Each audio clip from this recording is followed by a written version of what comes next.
The Cleveland Browns just solved their decade-long receiver problem with a second-round pick, and now they've got a new crisis on their hands. A veteran who signed a big contract is watching his job evaporate in real time, burned by a rookie who wasn't supposed to be this good this fast. By the time training camp wraps up, someone's getting traded, and it won't be the kid who's catching everything thrown his way while wearing number 12, the same digits that belong to the last Browns receiver who took the league by storm before everything fell apart. This isn't speculation or offseason hype that'll fade when the pads come on. This is happening right now, documented in practice footage that's making the rounds, and causing panic in NFL front offices that passed on this kid. Denzel Boston wasn't supposed to be available when Cleveland picked at 49. Mock drafts throughout the spring had him going late first round, maybe pick 25 to the Chargers or 27 to the Cardinals. Teams that desperately needed receiver help watched him slide down the board, and the reasons why tell you everything about how NFL front offices overthink themselves into disaster. Scouts kept repeating the same tired criticism like it was gospel. He's just a vertical threat, can't run a full route tree, needs too much development before he can contribute. One anonymous GM told a draft analyst that Boston was a guy you take if you already have your number 1 and 2, someone who runs 3 routes and clears out space for the real weapons. The tape showed something completely different, but when has actual film ever stopped scouts from falling in love with their own narratives and pet theories? Washington used him in every concept imaginable throughout his college career, running slants, digs, comebacks, posts, corners, wheel routes, you name it. His route tree at UW was more diverse than half the first-round receivers taken ahead of him, demonstrably so if anyone bothered to watch the all-22 footage, but somehow the narrative stuck that he was one-dimensional and limited. 31 teams had the chance to grab a 6'4" receiver who ran a 4.4 and had the best hands in the entire draft class according to multiple evaluators. 31 teams said no thanks, we'll pass, we're smarter than that. Cleveland didn't hesitate when their pick came up, and now everyone's about to find out what a franchise-altering mistake feels like. The moment Boston stepped onto the practice field in Berea, something shifted in the building. You could see it in the clips leaking out from OTAs and minicamp, the kind of footage that makes fan bases lose their minds on social media and start talking championships. He's going up against Tyson Campbell, a corner who played legitimately excellent football last season and earned respect around the league, and making him look like he's running in quicksand while Boston operates at normal speed.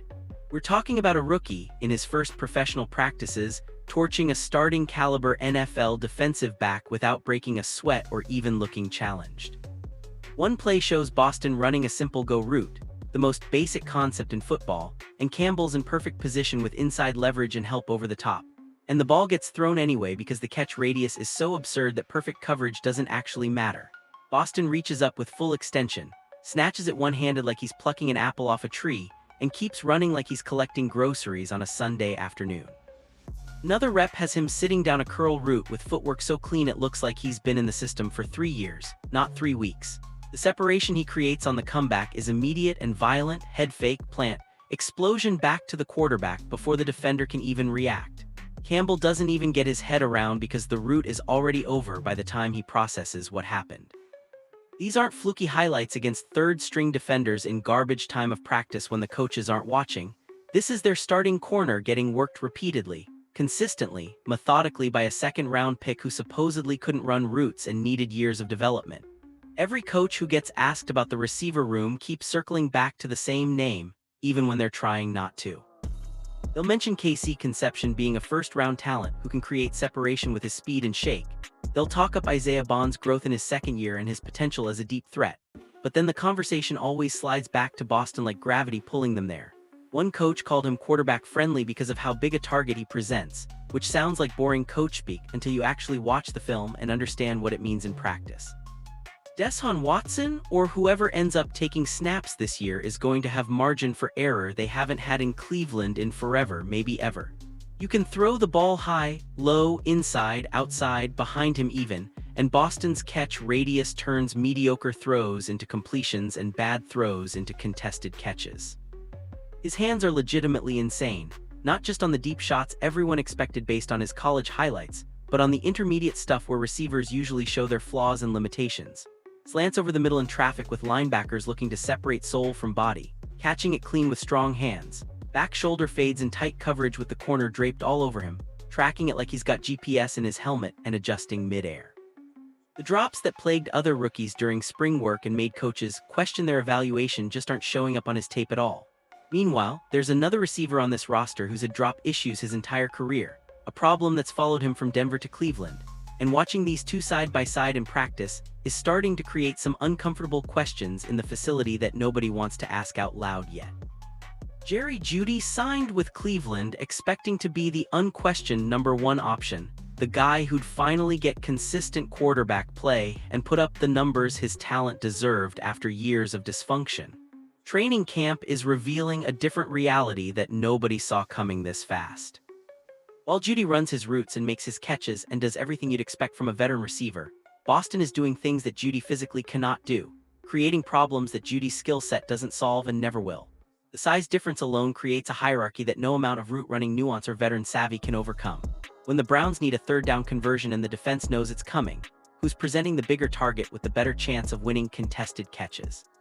When they're in the red zone and space compresses and everything gets tight, who's going high-pointing footballs over safeties and bringing down touchdowns? Jeudy's a fine receiver, nobody's saying he's terrible, but Boston is doing the stuff that true number one receivers do, the dirty work, the physical catches, the plays that move chains when everything breaks down and the play design doesn't work. The financial reality makes this situation even messier and more complicated. Jeudy's contract isn't crushing the salary cap, but it's real money for a guy who might be your third or fourth option by week 1 if this trend continues. Front offices hate paying for redundancy and wasted resources, and if Boston keeps this up through training camp and preseason, someone's going to whisper the word tradable in a meeting and the conversation will shift. Right now, Jeudy's value is based on potential and the excuse of bad quarterback play in previous stops with Denver. If they wait until Boston or Bond clearly outplay him during the regular season when the games count, that trade value craters into nothing. A third-round pick for Jeudy right now versus a fifth-rounder or worse after he's riding the bench and everyone knows Cleveland's desperate. The math isn't complicated, and general managers around the league are starting to do the calculation and make calls. The number 12 carries weight in Cleveland, and not all of it's good or welcome. Josh Gordon wore it when he put up one of the most dominant receiving seasons in franchise history, a year that still doesn't seem real when you look back at the statistics, then watched his career disintegrate in a spiral of suspensions and personal demons that he couldn't escape.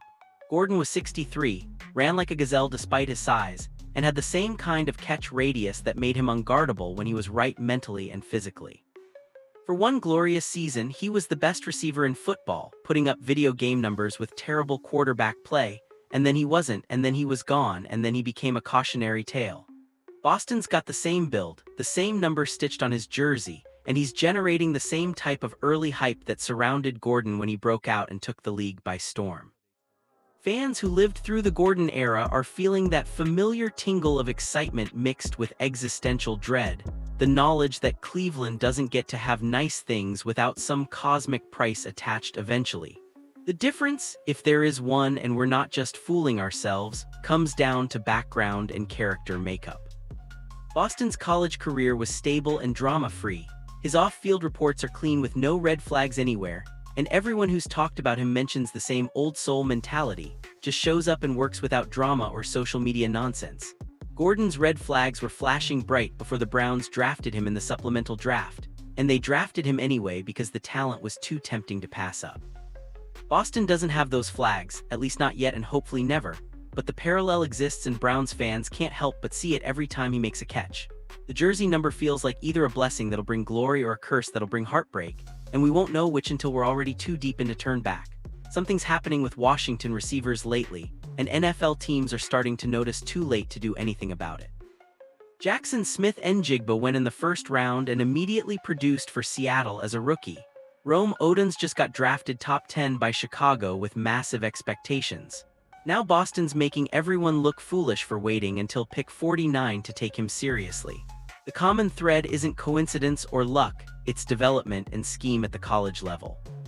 Washington's offense under Kalen DeBoer and his staff put receivers in positions to win at every level of the field, teaching them how to attack leverage, use their releases against different coverages, and work back to the quarterback when plays break down and everything goes off script. Boston's college tape showed all of this in detail, but scouts got fixated on his deep threat ability and highlight reel catches and ignored everything else he was doing at a high level.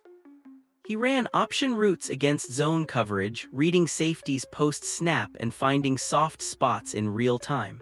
He worked back shoulder throws on comebacks like a veteran who'd been doing it for years.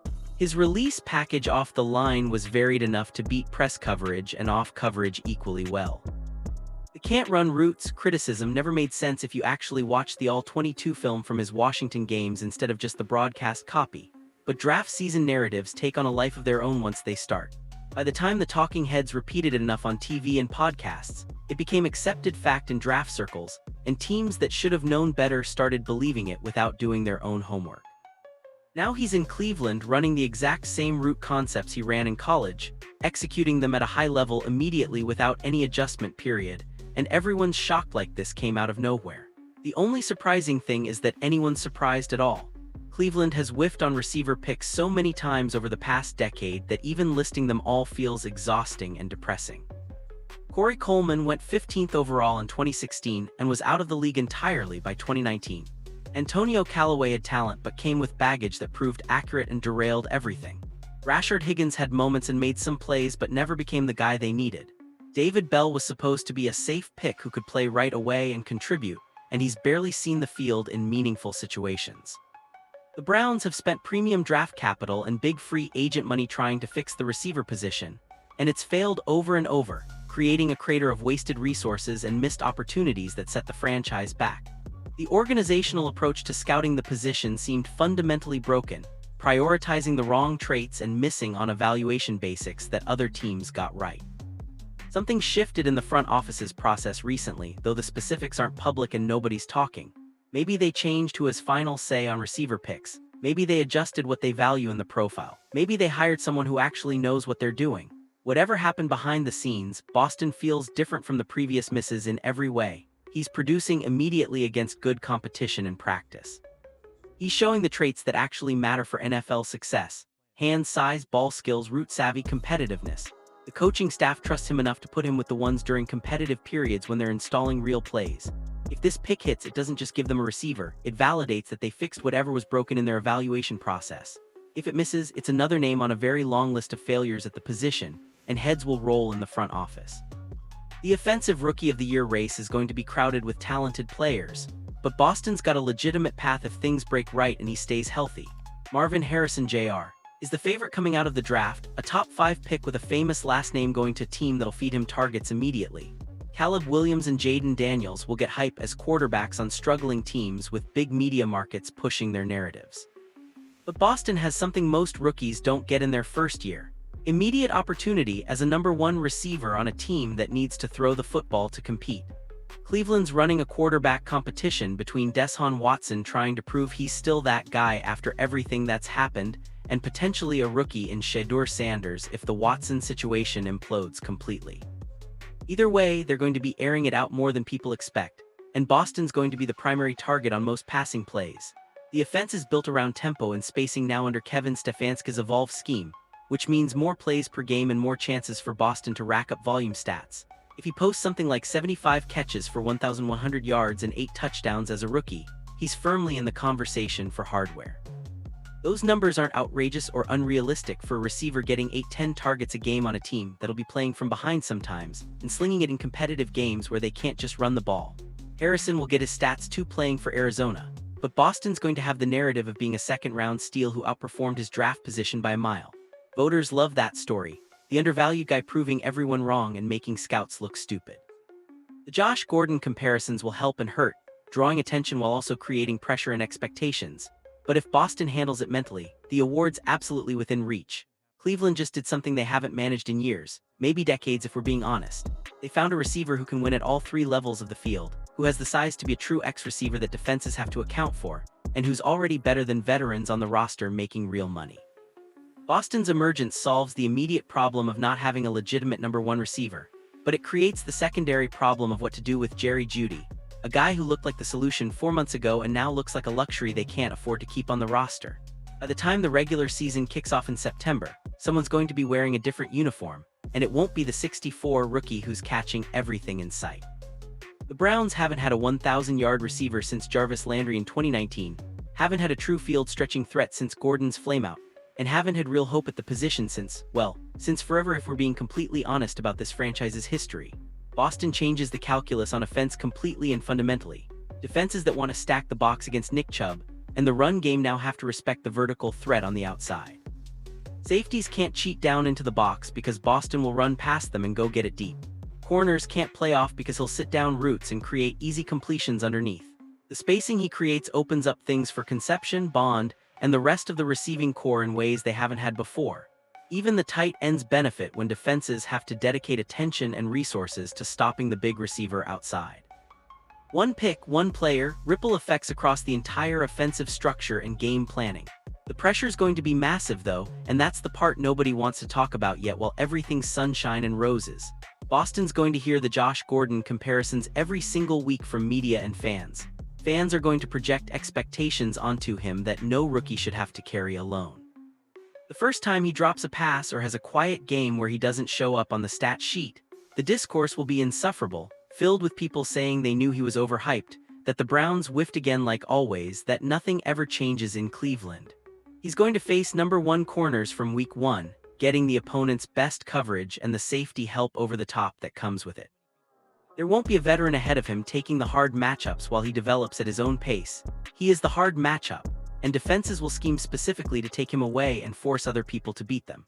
How he handles that, the mental side of being the guy when you're 22 years old and everyone's watching, will determine whether this story ends in offensive Rookie of the Year speeches or cautionary tales that people tell for decades.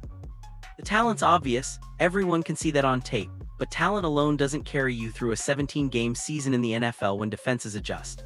The moment will get big, the stage will feel heavy, and we'll find out what Boston's made of when everything's not going perfectly and the catches aren't coming easy because corners are playing him different. 31 teams are going to spend the next few years justifying why they passed on this kid. They'll point to other positions of need on their board, they'll talk about how their draft board fell and forced their hand, they'll mention character concerns that don't actually exist or scheme fit issues that don't hold up on tape when you examine them.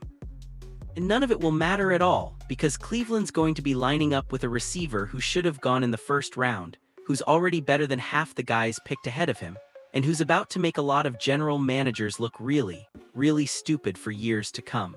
The best picks in NFL history aren't always the ones everyone sees coming in the moment. Sometimes it's the guy who slides because scouts overthought it, because narratives overtook actual evaluation, because everyone assumed someone else would take him so they didn't have to pull the trigger. Boston's slide to 49 is going to be studied in draft rooms for the next decade as a case study, an example of how groupthink and outdated scouting paradigms cause league-wide mistakes that cost teams championships.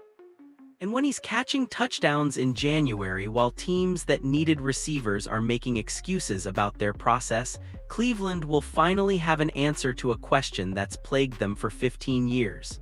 They found their guy, and all they had to do was wait for everyone else to screw up first.